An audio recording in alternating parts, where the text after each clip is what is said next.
Good evening, my lovelies. I'm Lady Creepypasta. Welcome. Today's tale is from author Crickshaw on Creepypasta.wikia, and I can't quite decide if this pasta is a fields pasta or a tad bit creepy. Perhaps you can help me decide. So come now, my dears.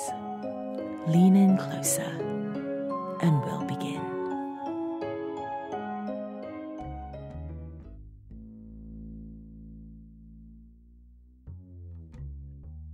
Hello.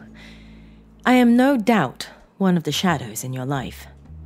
One of the people that you don't even begin to wonder if they even have a backstory to their life. You just glance at me for a second and then mind your own businesses, be it social, work, family, or whatever else there is in this life. But I do indeed have a backstory to myself, and let me just tell you that you have, and probably never will, experience this. I walked out of my apartment with a big smile on my face. I was as happy as a lark. The sun was shining, and the garden the landscaper had just put in was absolutely beautiful. The reason I was so happy was because I finally got a date. I finally found a girl I actually liked, and she liked me back.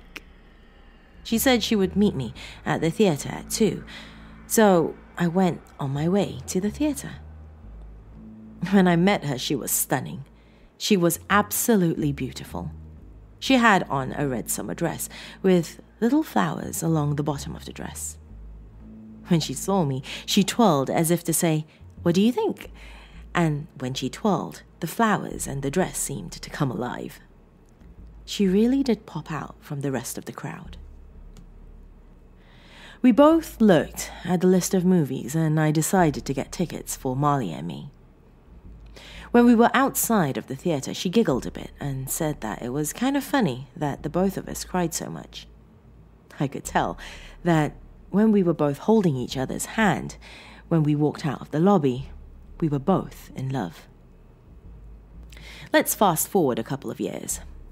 My friend, Chris, was always a close friend of mine, and I asked him when I should pop the question of marrying her. He asked me how many years we were together, and I said 2 whole years, and that tomorrow, in fact, was our anniversary. He said that tomorrow he was going to give me his car, and he was going to set something up so that it feels special. I took the car and followed the directions Chris told me. I picked up my girlfriend and took her to the park where Chris said to go. On the way there, she asked what I got for her. I simply said something very special. Chris was there waiting for us, and he said that he wasn't expecting us here. So we walked, and while she wasn't paying attention, Chris slipped me the box with the ring and winked. When we got to the middle of the park, Chris said to stay put. So we just sat on the bench in front of an island of flowers of every variety. It was peaceful there. She didn't mind it, and neither did I. Chris brought back an amp and a microphone. I asked him what he was going to do with it, but he interrupted me mid-sentence. He put down the amp and flipped it on. He got the audience's attention and said that we were together for quite a long time, and that I had something to show her. I got out the ring, and I said that this was her present. Those next 4 words sent her spiraling into a happy lunatic. "Will you marry me?" "Yes," she spouted from her mouth 1,000,000,000 times. The wedding was wonderful. We set up our house in an ordinary neighborhood. We planned to have kids and even put a crib in the baby room. Until that one night. I got a call from my wife, and she said she'll probably be working late. I said that was okay, just as long as she gets home at a decent time. She said, "Okay, Mom," and we both chuckled a bit. I said I love you, and she said the same and hung up. I didn't know that would be the last time I would be talking to her. At 11, I was playing some Team Fortress 2 when all of a sudden I heard some footsteps coming from the kitchen. I called out to my wife to see if she was there, but there was no answer. I exited out of the game and went over to the kitchen to see if anyone was in there. Evidently, though, there was no one there. Just as I was about to turn around to go back, I saw a figure out from the corner of my eye. I looked back and I saw my wife in a black dress. I settled down a bit, but something seemed odd about her. For one thing, she just looked directly ahead of her to the door leading outside. Then she started to walk. I noticed that when she walked, her footsteps didn't have any sound. I called out to her again, but she didn't turn her head towards me. I called out once again and asked her where she was going. No reply. Then, the strangest thing happened. Just as she was walking to the door, she stopped for a second and walked right through the door. I saw her ghost. I swear to God, I saw something out of place in the world we know about now. I went over to the door where she walked into, opened it, and saw nothing. Just the outside. A cool, crisp air was hitting my face. I closed the door and went back to my game, regarding all that I saw as a hallucination. Minutes later, I received a call from the hospital. The person on the other line asked if I was the husband to the woman known as my wife. I said yes and asked if she was okay. They replied with 2 simple words. She's dead. My heart skipped a beat. I stammered out a, "What?" They said again that my wife was dead. The person said she had a heart attack while driving and they found her dead at the wheel, crashed into a pickup truck. Tears welled up in my eyes. I couldn't believe the news at all.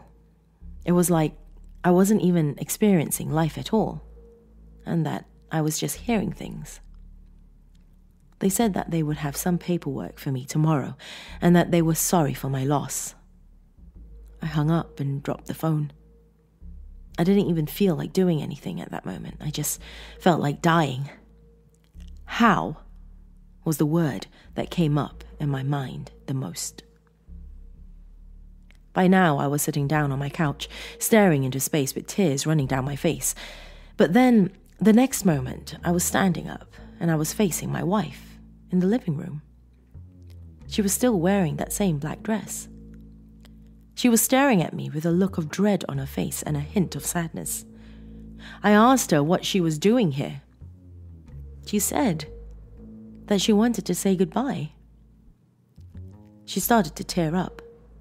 I wanted to wipe her tears away, but I couldn't really move my arms. I just shushed gently. I then said that she was the most lovely woman I had in my life, and that she'll always be with me. She smiled and said she'd know she will. I then asked why. Nothing else, just why. She then said, "No one lives forever." She could see that I started to tear up and we both started to cry a bit. Her hand moved towards my face and she wiped my tears away. Her hand felt soft and I wanted to feel her forever. And then she just said, "I love you." I said, "I love you too," and she disappeared into the air. I woke up on the couch laying down. I glanced to the spot where I was standing with my wife. She wasn't there. I decided to go to bed and sleep. I woke up the next day and expected to see my wife's beautiful face, but when I looked, she wasn't there. The next day, I went to the hospital. I heard that they found that she was pregnant and the child died along with her. That made it all the more devastating. When I went to the park, I went to the bench in the middle of the park. I sat down and put my arm around where we used to sit. I watched Marley and Me on DVD later that day. It's been a year since then. And every time I walk past the nursery room, I hear the faint giggle of a little girl.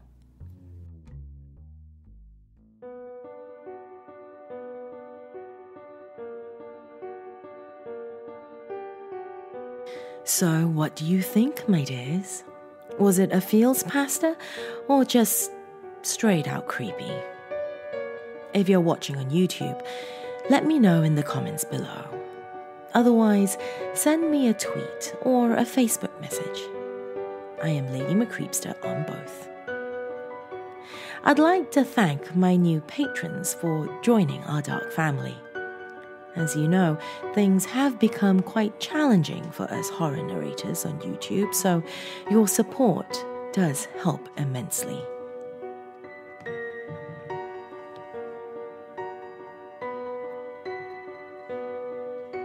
For more information on how to become a member of our dark family, as well as the rewards you could get, go to patreon.com/LadyMcCreepster. A direct link is also in the episode description. That's all I have for you tonight, my dears. Till next time, sweet dreams.